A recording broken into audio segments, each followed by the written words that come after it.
14살의 사춘기가 왔습니다. 모든 것이 두려워지고 어떻게 살아나가야 할지 정말 답답해서 죽을 만큼 힘들었던 것 같네요. 똑같은 일상이었는데 모든 것이 낯설어지면서 도무지 마음을 열고 다가갈 수가 없었고, 밤마다 거리를 걸으면서 괜히 하늘과 이야기하면서 눈물을 흘리던 기억이 새롭습니다. 당시 저는 제가 이상하다고 생각했는데요.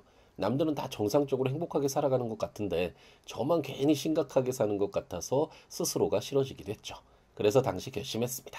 지금은 아무리 고민해도 알 수가 없기 때문에 삶과 죽음을 이해할 수 있도록 열심히 배우고 익히자고 다짐했었죠. 하이데거의 존재와 시간을 만나면서 드디어 어린 시절의 저를 이해할 수 있게 된 것 같습니다. 14살 어린 소년이 느꼈던 그 불안의 감정이 결코 이상한 것이 아니라 인간이 본래적인 존재의 의미를 찾기 위한 행동이고, 오히려 이렇게 변호사가 되어서 사회에 잘 적응해서 세상에 원하는 삶을 그대로 맞춰 살아가고 있는 지금의 모습이 비본래적인 삶일 수 있다라는 것을 배우게 되었습니다.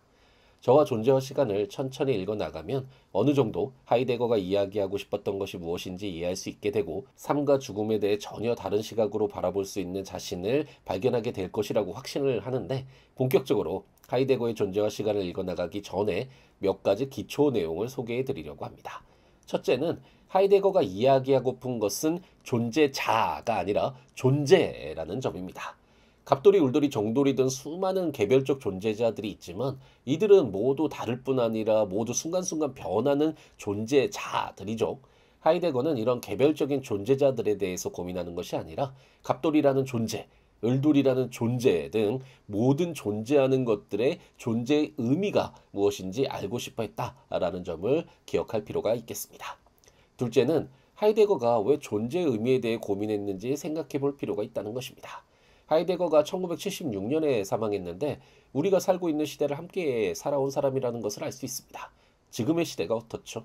각종 과학과 기술이 발전해서 인간이 모든 것을 다 알 수 있다고 생각하고 세상을 마음대로 처리할 수 있을 것이라고 여기는 시대라고 할 수 있는데, 정작 이 시대를 살고 있는 우리들이 행복한 삶을 살아가고 있는지는 의문이 드는 것이 사실입니다. 또한 예를 들어서 갑돌이라는 사람이 있을 경우 진정으로 이 사람에 대해 이해하기 위해 노력하기보다는 키는 얼마이고 재산은 얼마이며 하는 일은 무엇이다 라는 등으로 모두 수치화되면서 객관적인 기준이라는 것에 의해 그 사람을 판단하곤 하는데, 하이데거는 이렇게 자연과학적으로 세상을 바라보는 것을 잠시 멈추고 사태 자체로라는 현상학의 구호처럼 있는 그대로의 우리 인간의 존재의 의미가 무엇인지 묻고 있다라는 점을 꼭 염두에 두면서 책을 읽어나갈 필요가 있습니다. 셋째는 하이데거의 존재와 시간이 도덕교과서가 아니라는 점입니다. 하이데거가 우리 인간이라는 존재는 이런 것이니까 이렇게 살아야 해 라고 훈계하는 책이 아니라 존재의 의미에 대해서 철저하게 드러나는 그대로 분석해 나간 책이라는 점을 기억해야겠습니다. 그렇기 때문에 존재와 시간을 통해서 우리가 어떻게 살아가야 하는지에 대해서 직접적인 답을 얻으려고 하기보다는 인간이란 존재에 대한 분석을 통해서 우리 자신을 이해해 나가는 과정이라는 것을 알 필요가 있습니다. 우리가 어떤 일을 잘하기 위해선 그 일이 어떤 일이고 그 일을 하는 사람의 능력이 어떠한지에 대해서 정확히 분석하는 것이 선행될 필요가 있잖아요. 하이데거의 존재와 시간은 이렇게 인간의 존재의 의미를 분석함으로써 앞으로 각자가 어떤 삶을 살아가는지에 대한 판단의 기초를 제공해주고 있다고 생각하면 될 것 같습니다. 마지막으로 하이데거가 가장 중요하게 생각하는 것은 인간이란 존재는 앞으로 있을 미래의 가능 존재라는 것입니다.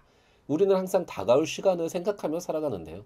예를 들어 좋은 성적을 얻기 위해 공부를 할 수 있는 가능성과 너무 사랑하는 여자친구와 데이트를 할 수 있는 가능성 중에 하나를 선택하며 인생을 채워가는 존재라고 할 수 있습니다. 덧붙여서 샤르트르는 하이데거의 존재와 시간에 큰 감명을 받아서 존재와 무를 쓰게 되었다고 하는데요. 샤르트르는 우리 인간은 수많은 가능성 중 일부를 선택하면서 다른 가능성들을 무화시키며 살아간다고 이야기하는데, 이렇게 자유롭게 가능한 것을 선택할 수 있는 것이 바로 대자 존재인 인간이라고 설명합니다. 이처럼 하이데거와 샤르트르는 모두 인간이란 존재는 자신의 가능성을 선택하며 살아갈 수 있는 존재라는 것을 전제하고 있는데, 이러한 인간 존재에 대한 분석을 통해 앞으로 우리가 어떻게 살아가야 하는지에 대한 중요한 배움을 얻을 수 있을 것 같네요. 여러분들이 저와 함께 존재와 시간을 읽을 것인지 아니면 그 시간에 다른 것을 선택할지에 따라서 여러분들의 앞으로의 인생도 많은 것이 변화될 것입니다. 그럼 저와 함께 하이데거의 존재와 시간을 읽는 가능성을 선택해 볼까요?